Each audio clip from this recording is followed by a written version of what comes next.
Prepare to be moved.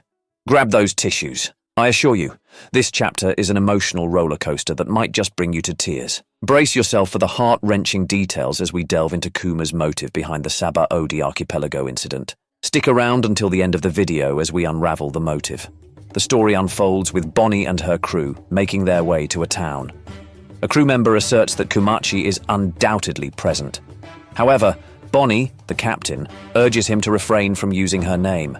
The Marines are also in town, and Bonnie, driven by her relentless quest for her father, faces an immediate confrontation with them. The Marines, misinformed about a previous city attack, believe Bonnie and her crew to be heartless criminals, targeting injured seniors and young children. Unbeknownst to them, Bonnie possesses a devil fruit ability that allows her to manipulate the aging process. She effortlessly dispatches 2 Marines on her way to the town center. In her pursuit of a lead on her father, Bonnie interrogates the citizens, inquiring about the whereabouts of a big guy. A local informs her that he was spotted on the outskirts of town. Meanwhile, Kuma, Bonnie's father, observes them from a distance, saying, "I can't see you, Bonnie, please understand." Kuma, in solitude, reflects on his daughter's unexpected path as a pirate, finding it difficult to believe that his once adorable daughter has chosen such a life. He warns Bonnie not to follow him, then disappears. Personally, it's not hard to believe. We know that Bonnie idolizes her father, so if he became a pirate, it was only a matter of time before she was also one. I would love to know your opinion about this in the comments. The narrative swiftly transitions to the ship out at sea. Frustrated, Bonnie shouts, "Where the hell did he go?" as Kuma once again skillfully eludes them. Gyogyo points out that they've already been branded as pirates and suggests persisting in their search, even if it takes time. Bonnie, undeterred, expresses her desire to search for Nika as well if they're going to proceed at a leisurely pace. While nonchalantly munching on meat, she shares her vision with Gyogyo and the crew, imagining the joy on her father's face when she informs him about finding Nika on a particular island.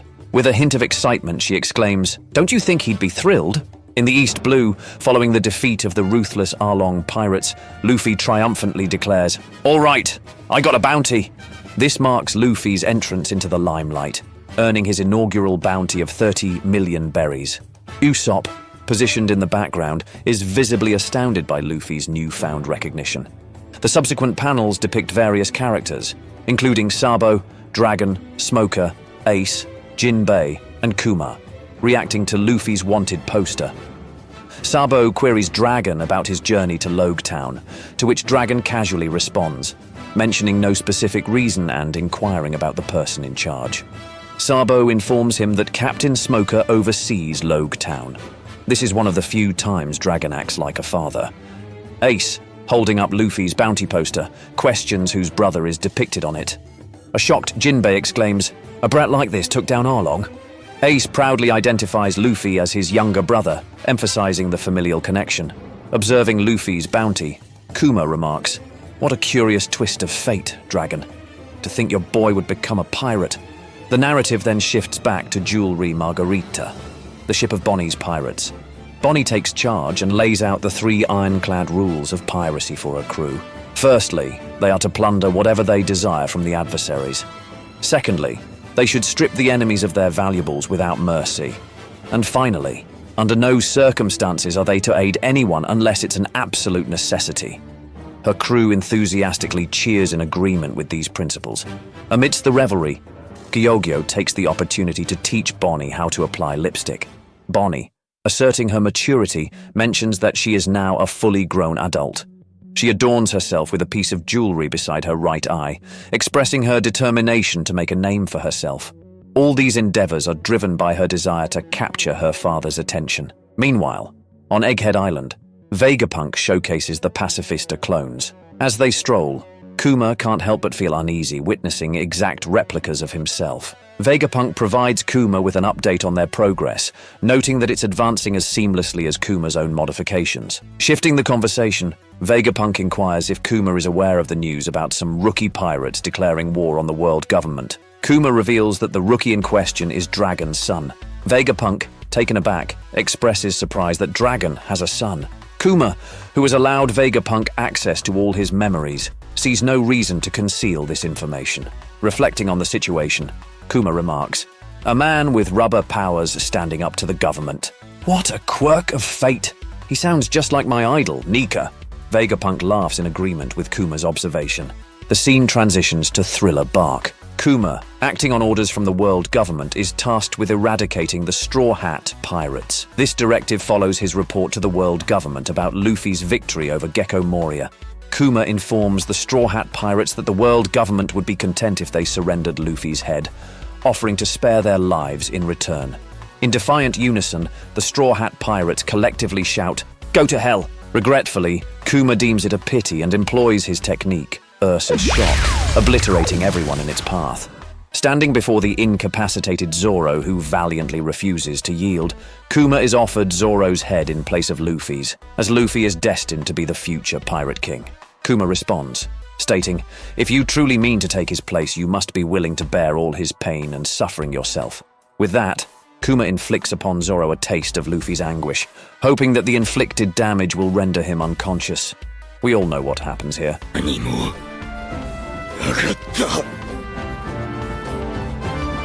Back to the chapter. In a surprising turn of events, Kuma decides to spare the Straw Hat Pirates. As he stands at the edge of thriller bark, he reflects on Luffy's exceptional friends, remarking, "He has exceptional friends, just as I'd expect of your son, Dragon." The scene shifts to the outskirts of the Sabaody Archipelago, where Kuma receives a call via a transponder snail. The message is a summon for all 7 warlords of the sea. Refusing it would mean forfeiting their title. Intrigued, Kuma questions the occasion, prompting the Marine on the other end to state, "The flag bearer of the new era, Portgas D. Ace's public execution date has been set. This sparks an imminent conflict with the Whitebeard pirates." Surprised by the prospect of war with Whitebeard, Kuma privately decides to attend before the execution date. Inside Sabaody Archipelago, Bonnie, known for her voracious appetite, loudly demands more food, enjoying a slice of pizza.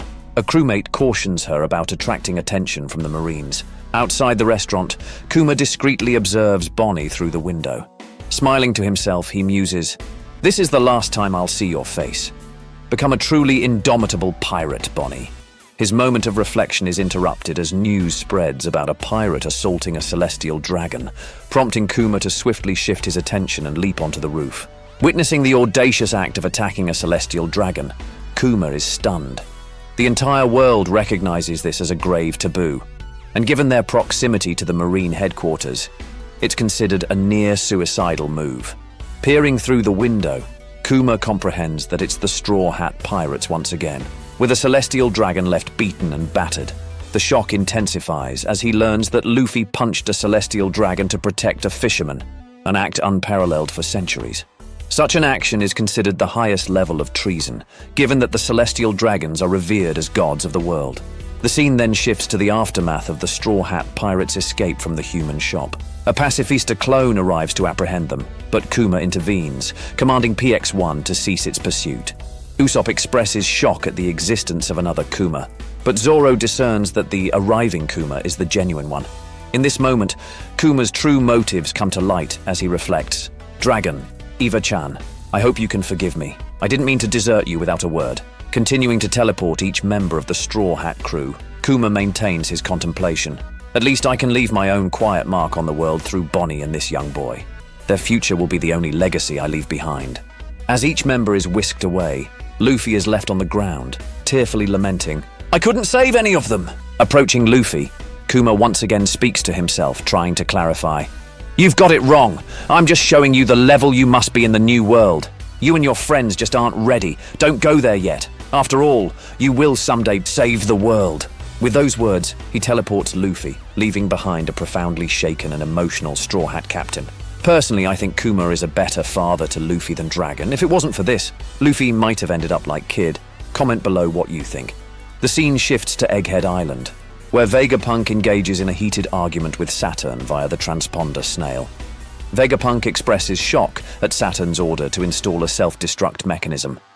Vegapunk questions if Saturn is genuinely so afraid of Kuma. In response, Saturn instructs Vegapunk not to complain, emphasizing that Vegapunk's own creation of Kuma as a terrifying human weapon is the reason for his fears.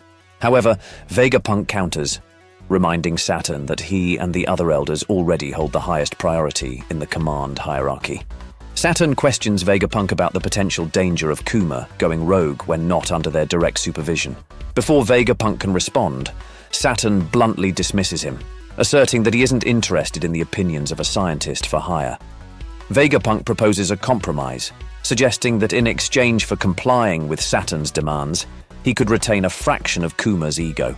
Vegapunk explains that he has developed a circuit for the brain allowing the switching between two states of consciousness, akin to a split personality. However, Saturn interrupts, reiterating his order to erase Kuma's individuality entirely and leave no trace. He warns Vegapunk that disobedience will not be forgiven, emphasizing their shared background in science and the futility of attempting to deceive him. In a desperate plea, Vegapunk argues that erasing Kuma's individuality entirely would prevent him from reuniting with Bonnie. Kuma, unexpectedly present and able to hear the conversation from a distance due to his superhuman hearing, acknowledges Vegapunk's sentiment. This revelation surprises Vegapunk, who had not anticipated Kuma's ability to hear the discussion. Kuma reminds Vegapunk of the enhanced abilities he had granted him. Vegapunk acknowledges the moment, stating, "All right then, today is the day we erase your sense of individuality, Kuma. It's only been 2 years, but it was fun." Kuma softly laughs, agreeing, "I suppose it was." As Vegapunk works on the keyboard, he informs Kuma that his first assignment will involve a battle with the Whitebeard pirates. He adds that he was tasked with preparing a battalion of Kuma's clone soldiers for the confrontation. Looking at Vegapunk, Kuma reveals his request for the future. Once the battle is concluded, he asks Vegapunk to program him to protect the ship of the Straw Hat pirates. Vegapunk, puzzled, questions Kuma's motive. Kuma explains that he wishes to be a steadfast guardian for their home until one of them returns, acknowledging that he won't witness their ongoing growth. Intrigued, Vegapunk inquiries about the future Kuma envisions for Luffy. Kuma expresses his admiration for Luffy's actions, moved by the idea of Nika becoming a legend. He hopes for a warrior who brings joy and follows the rhythm of liberation that he taught Bonnie. Believing that Luffy has the potential to be the hero who changes the seas, Kuma places his faith in Luffy's ability to bring positive transformation. Vegapunk, amused, comments, "A revolutionary placing their hopes on a pirate? You're backing quite the dark horse." He laughs and acknowledges that Kuma's unorthodox thinking is proof of his humanity. As the process of erasing Kuma's individuality begins, Vegapunk reminds him to push out his memories for research. True to his promise, Kuma creates a copy of his memories, emphasizing that it will disappear upon contact. Vegapunk, prepared for this, reassures Kuma that he has a system to view the memories without physical touch. Instructing Kuma to place the memory copy on the equipment, they proceed with the final stages of the erasure. Moments before the completion, Kuma closes his eyes, smiles and reflects, "So this is my life. I wonder how many people have been harmed or troubled by my actions." Vegapunk questions Kuma's use of the word troubled, asserting that life is nothing without its challenges. In his last moments, Kuma recollects key events and people in his life, from his birth to meeting Eva, Ginny, Dragon, and joining the Revolutionary Army. He thinks about constantly running, particularly in search of a cure for Bonnie, and meeting Vegapunk, who claimed to have a cure. Vegapunk, struggling to contain his emotions, tells Kuma that his life hasn't caused harm or trouble, but will bring pain to those who love him in death. Vegapunk acknowledges Kuma as a hero, not just for Bonnie, but for everyone he's encountered. Kuma expresses gratitude, and as Vegapunk pushes the lever to initiate the erasure, the people in the lab, including Sentomaru, fall into a solemn silence. In his final thoughts, Kuma expresses gratitude for saving Bonnie's life and asks Vegapunk to convey a message if he ever sees her again. Please wish her a happy 10th birthday. Such a sad way to end the chapter. Rest in peace, Kuma. Thank you for watching. If you want to know what happens in the next chapter, don't forget to like, subscribe, and share.